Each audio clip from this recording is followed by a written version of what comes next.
Morning, it's December 29th, and today we are in Zechariah chapter 14. And there was a section that I was reading in there today that caught my attention. I have a friend at church who comes up to me quite often and asks me just simple questions. He's a fairly new believer, only been a believer a couple of years, and he was pretty rough when he came to know the Lord and still has some rough edges. And he confesses to me quite often that he experiences things and thinks about things that are um, confusing to him. And one of the things that he was talking about this last week when I saw him was that when he sees injustice in the world, it really drives him crazy. And he sees people not getting what they deserve for committing crimes, those kinds of things.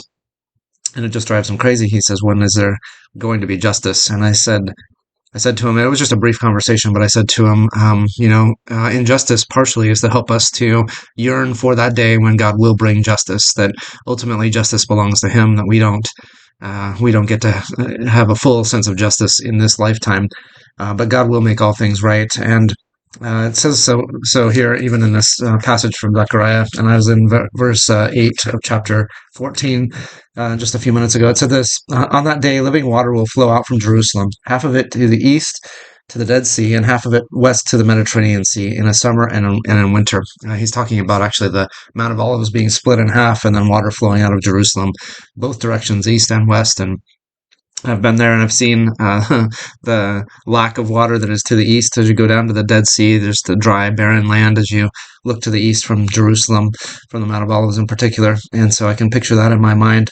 But this is verse 9, what's reassuring. It says, The Lord will be king over the whole earth. On that day there will be one Lord, and his name, the only name. And so God is eventually going to bring justice. Jesus himself will reign from Jerusalem, and we will understand what it means to have perfect government and to have perfect justice.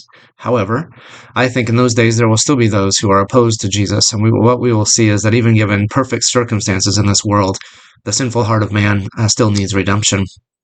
And so we can be, even in the life that we live now, with injustice around us, without perfect government that we will have that day, we can be frustrated, or we can understand that we can give that over to the Lord and let him be in control of the things that only he can handle. I've talked about this with some of my sons, and told them that it's a good thing that God, the one who is omnipotent and omniscient and also omni-good, or omni-gracious, if you want to look at it that way, that he's the one who's in charge of justice, because we always want justice for others, but don't realize the justice we need for ourselves, that if we demand justice, then we all are alienated from God. But God gives us not only justice, but also grace and mercy. Those two things aren't opposed to one another. They are in concert with one another, and only God can get them perfectly right. So we need to trust him to be God and let ourselves sometimes just be content with the limited knowledge and understanding of what we have in the world around us now. It can cause us to yearn for something better, and it should.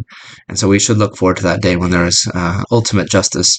But for now, I think we also need to be content and know that God will make it right, even if it isn't in our lifetime.